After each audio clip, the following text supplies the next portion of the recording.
Just pulled this off the printer just now. I've been fighting with my 3D printer. It's been super irritating.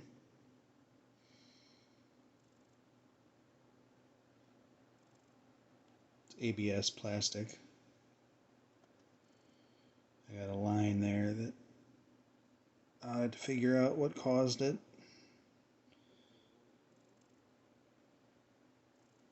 But, I mean, it didn't come out bad. There's a little bitty warp right there, which I also had to figure out.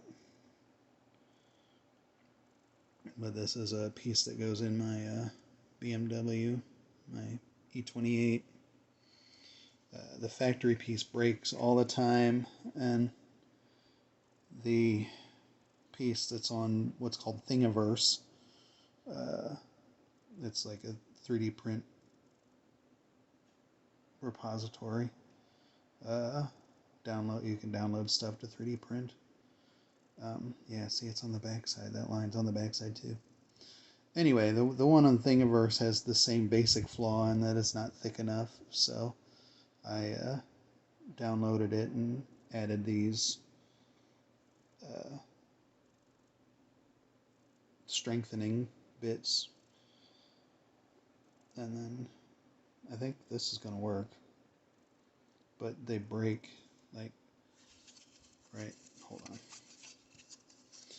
They break along these thin parts, so like right here and right here. The factory piece is still available, and it held up for 30 years, so it's not like it's flawed, but, and it doesn't, factory piece is never going to have any warp. ABS is a bitch to print.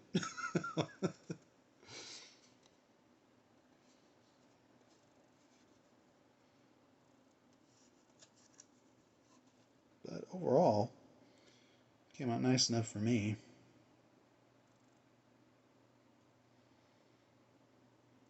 I mean, yeah, I've been fighting literally for months. I gave up at one point and said, "Oh, fuck this," and I just put it back together recently, and this is the first successful print.